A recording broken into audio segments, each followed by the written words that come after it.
प्यारे बच्चों, जैसा कि कक्षा 12वीं के छात्र आपका राजनीति शास्त्र का पेपर था, आपने पेपर को कितने नंबर का सही किया है? अगर आपने अभी तक पेपर का मिलान नहीं किया है तो जल्दी से मिला लीजिए। आज की इस वीडियो में हम आपको इसके एक एक प्रश्न का आंसर इस वीडियो के माध्यम से देने वाले हैं। तो चलिए वीडियो को जल्दी से शुरू करते हैं। आप यहाँ पर देख सकते हैं, आपको प्रश्न नंबर 1 में आपको सत्य असत्य चुनकर लिखना था और ये आपके 6 नंबर के रहने वाले हैं। तो पहला प्रश्न आपसे पूछा गया था, अंतरराष्ट्रीय आणविक ऊर्जा एजेंसी की स्थापना 1957 में हुई। तो पहला आपका बिल्कुल सत्य है। और इसके बाद में दूसरा प्रश्न आपका, भारत ने अगस्त 2005 में क्योटो प्रोटोकॉल पर हस्ताक्षर किए। तो ये आपका असत्य हो जाएगा, दूसरा वाला। और इसके बाद में तीसरा प्रश्न आपसे पूछा गया है, स्वतंत्र भारत के प्रथम प्रधानमंत्री नेहरू जी ने संविधान सभा के एक विशेष सत्र को संबोधित किया। उनका ये प्रसिद्ध भाषण भाग्यवधु से सिर चिर प्रतिक्षण भेंट के नाम से जाना जाता है। तो तीसरा आपका बिल्कुल सत्य है। और इसके बाद में आप यहाँ पर देख सकते हैं, चौथा प्रश्न आपसे पूछा गया है, 1952 का भारत का आम चुनाव पूरी दुनिया में लोकतंत्र के इतिहास के लिए मील का पत्थर साबित हुआ। तो चौथा वाला आपका जो है ये आपका बिल्कुल सत्य है। और इसके बाद में 5 प्रश्न आप यहाँ पर देख सकते हैं, कांग्रेस के भीतर ताकतवर और प्रभावशाली नेताओं का एक समूह सिंडिकेट है। तो ये भी आपका सत्य हो जाएगा, 5वां वाला। और इसके बाद में 6वां प्रश्न आपका, 1966 में छत्तीसगढ़, उत्तराखंड और झारखंड का गठन हुआ। तो ये आपका असत्य हो जाएगा। और इसके बाद में हमने जो बताए हैं, अगर आपने यही सब की हैं तो आपके यहाँ तक 6 नंबर पक्के हैं। और इसके बाद में आपको जो है सही जोड़ी का मिलान करना था, जो कि आप यहाँ पर देख सकते हैं। और इसके बाद में आप यहाँ पर देख सकते हैं, प्रश्न नंबर 3 में आपको एक शब्द एक वाक्य में उत्तर लिखना था। पहला है, आसियान समुदाय के 3 स्तंभों के नाम आपको बताना है। तो इसका जो आंसर है पहले वाले का, वो आपका होने वाला है राजनीतिक, सुरक्षा, आर्थिक, सामाजिक, सांस्कृतिक। और इसके बाद में दूसरा प्रश्न है आपका, 1972 में लिमिट्स टू ग्रोथ पुस्तक किसके द्वारा प्रकाशित की गई? तो किसके द्वारा की गई थी? Club of Rome. ये आपका सही उत्तर हो जाएगा। और इसके बाद में तीसरा प्रश्न है आपका, अर्थशास्त्रियों ने आर्थिक वैश्वीकरण को विश्व का क्या क्या कहा? तो तीसरे का आपका जो आंसर होने वाला है वो आपका होने वाला है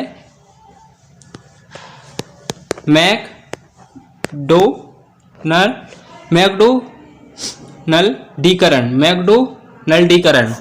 और इसके बाद में आप यहाँ पर देख सकते हैं, देश के विभाजन से प्रभावित 2 राज्यों के नाम आपको यहाँ पर बताना है। तो इसका जो आंसर है वो आपका होने वाला है पंजाब और बंगाल।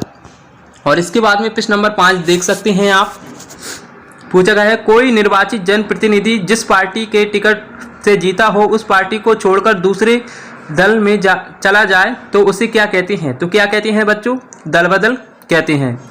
और इसके बाद में 6वां प्रश्न है आपका, आदिवासी पहचान के आधार पर अलगाववादी मांग किन राज्यों द्वारा की गई? तो किसके द्वारा? तो इसका जो आंसर है 6वें वाले का, वो आपका होने वाला है नागालैंड, मिजोरम।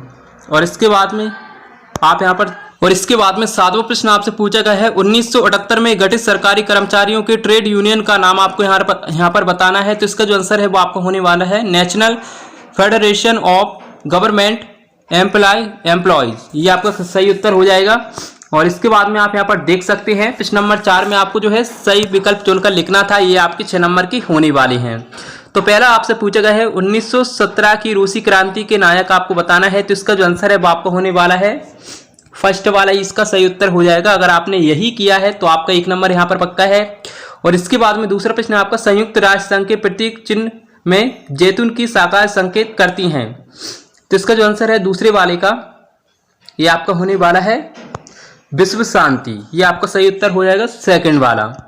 और इसके बाद में तीसरा प्रश्न आप यहाँ पर देख सकते हैं, ब्राजील के रियो डी जेनेरो में हुए पृथ्वी सम्मेलन में कितने सदस्य ने भाग लिया? तो कितने ने लिया था? 190 ने लिया था। और इसके बाद में प्रश्न है आपका, वर्ल्ड सोशल फोरम की पहली बैठक हुई। तो इसका जो आंसर होने वाला है वो आपका होने वाला है 2001। और इसके बाद में भारत ने किस संधि पर हस्ताक्षर करने से इनकार किया? तो इसका जो आंसर होने वाला है वो आपका होने वाला है परमाणु व्यापक परमाणु परीक्षण संधि। तीसरा इसका सही उत्तर हो जाएगा।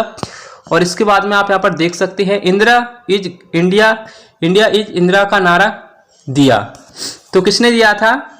DK बरुआ। फर्स्ट वाला इसका सही उत्तर हो जाएगा। और इसके बाद में आप यहाँ पर देख सकते हैं प्रश्न नंबर 5 में आपको रिक्तस्थानों की पूर्ति करना था।